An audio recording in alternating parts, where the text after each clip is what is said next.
We are privileged to have Congresswoman Lauren Boebert, Republican of Colorado, with us on the day her new book drops. Is available wherever books are sold. It's called My American Life. There it is.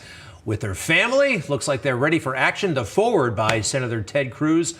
Congresswoman Boebert, welcome back. How are you? Greg, it is so great to be with you, especially on the release day of my book. I'm so excited to talk to you about that. Thanks so much for having me. My American Life. Quite a life. I can't remember America, quite frankly, without you in it. You made quite an impression. Thanks so much. Well, we have a country to save, and that was the motivation for me even being here. I have these 4 boys that you saw on the front cover of my book there, and I wanted to make sure that they didn't live in a socialist nation. So I'm doing my part to step up and serve and be a loud voice for conservative values, because I know that's how we're going to save our country. And in my book, I talk about being raised in a Democrat household under those failed policies. And it was simply my mom believing a lie that these policies are the only way she could take care of her family and put food on the table. But it was a cycle of poverty that they had us trapped in. And I learned that I could actually put my hand to something, create wealth, and do a much better job taking care of myself than government ever did. And so I became a self-taught conservative just by putting my hand to something and creating a solution. Poverty. How poor were you guys? Well, poor enough to need monopoly money for food, to stand in line for bread and government cheese, of course, government health care, which isn't always great. And sometimes it got me kind of looking around the buildings that we were in, getting cans of grape juice, saying, is this us? Are we that poor? In my book, I even talk about one circumstance where I was at the age where I need feminine products and I couldn't afford them. And so mom had to teach me makeshift ways, to take care of myself. And this is not something that I wanted to live out the rest of my life doing. Your mom. What about your dad? Tell us about him. So my mom, she was a single mom in Orlando, Florida with me, and we moved to Colorado, where she later married my stepdad, and that was actually really rough. And I talk about this in the book, and writing it is one thing, living it is one thing, but when I was actually reading the audio book and I heard myself saying these stories out loud, it resonated like never before. There was a lot of trauma, a lot of drug and alcohol abuse, a lot of physical abuse, and reading my story out loud to record the audiobook, I could vividly remember my mom going through that abuse, trying to cover the abuse and hide it and making excuses for it, thinking that it would just go away, and it never did. And it was decades before she actually broke free from that. And so I have a lot of compassion towards people who are raised in broken homes and homes where there is drug and alcohol abuse and whatnot. And I spent a lot of years actually counseling women at our local jail to let them know, hey, you're not alone. Many of us have been there, and you can break free from that. And there is a better life apart from your past. If you only look to your past, well, then you're going to be hopeless. But there is a future and a hope to look forward to. Wow. Hey, what were you doing, say, 2 years before you were elected to the House of Representatives? It's a big deal becoming a member of Congress. Yes. What were you doing just a few years prior? I was serving burgers with a smile and a gun on my hip. So I actually opened a restaurant in Rifle, Colorado called Shooter's Grill, and we received a lot of nationwide and international notoriety because all of our waitresses open carry in our restaurant in Rifle, Colorado. And so I was serving burgers and serving my community, making sure people were filled up and happy.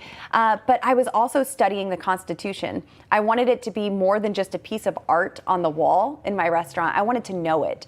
And when I began to study the Constitution, I fell in love with the vision that our founding fathers had for our country. And I saw how far away we were getting from that. I saw politicians thinking that they grant people rights. They don't grant people rights. Those are natural rights. These are our God-given rights, and they are installed to protect them, to secure them. And so I started just looking around and saying, who is doing anything about defending freedom, about defending these values? And it was when Beto O'Rourke announced the Democrat playbook for our Second Amendment. Hell yes, we're going to take your AR-15s and your AK-47s. That I said, I'm tired of people staying silent on this. I'm tired of staying silent on this. I don't want to sit at home and complain about it. I want to be a part of the solution. Drove down to his presidential rally 3 hours away from Rifle with a Glock on my hip, and I told him, hell no, you're not. And of course, that went viral and really spurred into action. What am I going to use my voice for? How am I going to save our republic? Well, speaking of that voice, you did something this year that I absolutely loved. It was the State of the Union address. It seems like 10 years ago.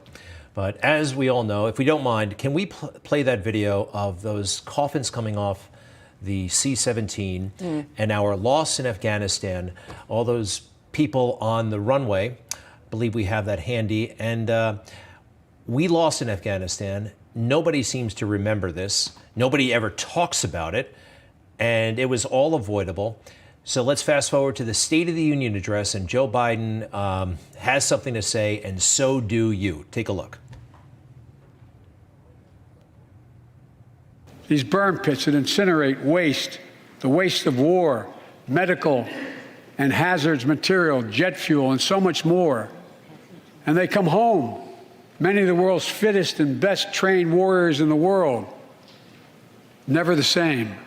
Headaches, numbness, dizziness, a cancer that would put them in a flag-draped coffin. I know. 13. One of those soldiers was my son, Major Bo Biden. It needed to be said. I'm so glad you said it. What was the reaction, and do you have any regrets? I have no regrets. I will always speak up for what is right. It was interesting. The very next day, Joe Biden's spin doctor, Jen Psaki, tried to make excuses of why he didn't mention those 13 heroes that we lost unnecessarily in Afghanistan. And she said he didn't have time. He could have spoke for 3 hours if his teleprompter would have had enough words on it. And we would have stayed there and listened to every word.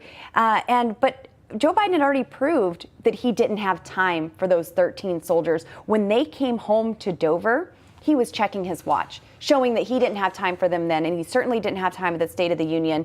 And so I was proud to speak up for those 13, for their families, to put him in remembrance of that horrible, shameful withdrawal, that surrender to the Taliban that happened on his watch. One other thing that I commend you for, after January 6th and everybody was losing their minds in the mainstream media, and a lot of Republicans too, you put things into perspective in the most powerful way. Let's go ahead and play that, please.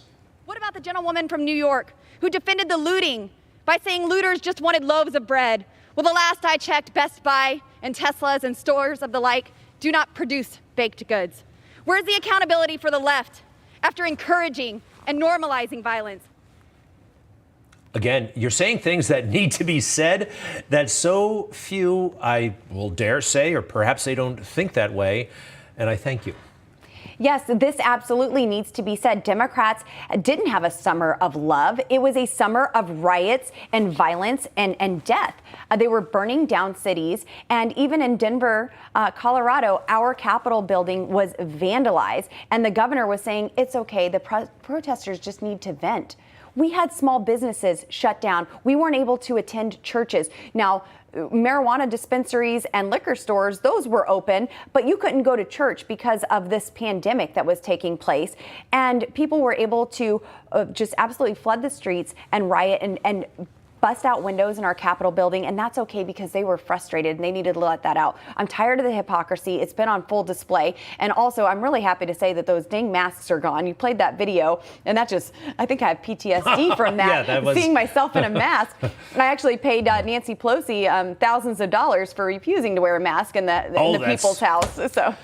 Well, Congresswoman Boebert, the book is My American Life, available wherever books are sold. Let's put that book cover up one more time with the whole family there. You're a superstar. I say the chances that you're president of the United States sometime are probably 65%. Oh, goodness. What do you think? What odds would you give yourself? You know what? Whatever we got to do to keep the country going. But I'm looking forward to President Trump being back real soon.